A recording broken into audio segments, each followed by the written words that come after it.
FFWC টুর্নামেন্টের week 2 day 3 knockout স্টেজে বাংলাদেশ টপ-1রা কেমন খেললো, বাংলাদেশ টপ-1রা কি ফাইনালের টিকিট পাবে নাকি তাদেরকে নকআউট স্টেজ থেকে বিদায় নিতে হবে। উইক 2 ডে 3 তে বাংলাদেশ টপ-1এর সকল ফাইট দেখবো একসাথে। তাদের ভুল কোন কোন জায়গাতে ছিল, চলো টার্নিং পয়েন্ট গুলো দেখে আসা যাক। গেম 1 এর প্রথম ফাইটটা শুরু এইখান থেকে। প্রথম ফাইটটা দেখা যায় 2XD ভার্সেস বাংলাদেশ টপ-1।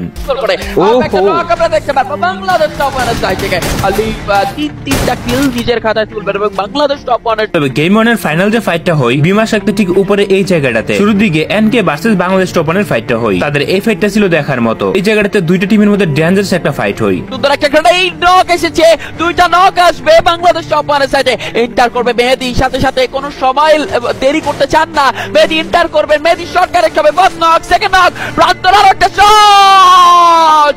বাংলাদেশ টপ-1রা এইখানে ফুল টিমটাকে সেকেন্ডের মধ্যে ওয়াইপ আউট করে দেয়। এই জায়গাটাতে মেহেদী খুব ভালো একটা খেলা খেলে। তবে ঠিক কয়েক সেকেন্ড পরেই ইউনিক লেজেন্ড লঞ্চ প্যাড দিয়ে বাংলাদেশ টপ-1এর সাথে ফাইটে জড়িয়ে যায়। বাংলাদেশ টপ-1 জাস্ট একটা টিমকে ওয়াইপ আউট করলো, আর একটা টিম এসে হাজির। ইউনিক লেজেন্ডের দুইটা প্লেয়ারের সাথে ফাইট করতেছিল। তখন বাংলাদেশ টপ-1রা ইউনিক লেজেন্ডকে একটু কনফিউশনে ফেলে দেয়। তো শুরুর দিকে দেখা যায় ইউনিক লেজেন্ডের দুইটা প্লেয়ার পিছনের দিকে পুশ ব্যাক করতে, আবার ইউনিক লেজেন্ডরা মনে করতেছিল এখানে পজিশন ভালো না, কারণ উপর থেকে থার্ড পার্টি করার সম্ভাবনা ছিল। দুইটা প্লেয়ার পিছনের দিকে চলে যেতে চাইলেও স্নাইপারকে দেখা যায় তাদের সাথে ফাইট নিতে। তখন আবার অন্য টিমগুলো চলে আসে। এখানে অনেকক্ষণ পর্যন্ত দুইটা টিমের মধ্যে ফাইট হয়। কোন টিমই সামনের দিকে অথবা পিছনের দিকে আগাইতে চাইতেছিল না। তো লং রেঞ্জ থেকে ফাইট নিলেও ফেস টু ফেস করার কেউ সাহস পাইতেছিল না। স্পেসটা কিন্তু অনেকটুকু বেশি আছে, যেই জায়গাতে যদি একটি নকডাউন বেরো হয় তাহলে কিন্তু রিকল করার পসিবিলিটিটা ভালো হবে। বাট পাশাপাশি যদি আমরা কথা বলি স্ম্যাশ, তিনি কিন্তু সার্ভাইভ করছেন, একটা ভালো চার্জ দেওয়ার ট্রাই করা হবে কিনা। Biras still alive in the game, তারাও কিন্তু ট্রাই করছেন একের পর এক চার্জ দেওয়ার জন্য। প্রান্ত গেছে নকডাউন অন দ্য বিরাস, এবং বিরাস নকডাউন হওয়ার সাথে সাথেই কিন্তু তাকে রিকল করে ফেলা হয়েছে। এই ফাইটটা যদি আরো ভালোভাবে কন্টিনিউ করা যায় তাহলে বলা যায় যে তারা একটা না একটা টিম কিন্তু এই জায়গা থেকে নিঃশেষ হয়েই ফিরবে। বাট পাশাপাশি বিডি টপ-1 তারা চায় না কোনো একটা রিস্ক নিতে।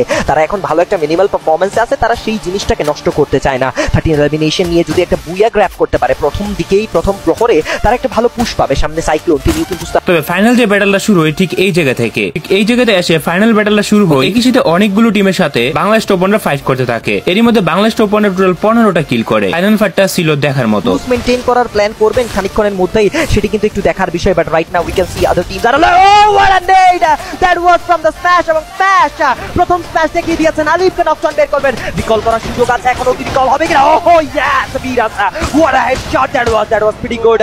বাট এই জায়গা থেকে আরো একটি নেড হতে পারে বিপদ। দ্য বিডি টপ-1 পুরোপুরি ভাবে প্রেসারাইজ হচ্ছেন, আসবেন কিনা ইজি। প্রান্তকে আবারো নকডাউন করবে the Biras, the mastermind, the game changer, magician. একের পর এক sniper shot connected, jump in করবেন, shot connected easy. Give the charger 1 by 1 BD top capture it down, the last man standing Alif. Unfortunately unique legend এসে বাংলাদেশ টিমের সম্পূর্ণ টিমটাকে wipe out করে দেয়। বড় একটা সুযোগ ছিল বাংলাদেশ টপ-1এর বুইয়া করার। ইউনিক লেজেন্ডদেরকে দেখা যায় গ্রেনেডের মাধ্যমে 3টা প্লেয়ার ডাউন হয়ে যেতে। তবে গেম স্ট্যান্ডিং এ দেখা যায় বাংলাদেশ টপ-1রা বুইয়া করতে না পারলেও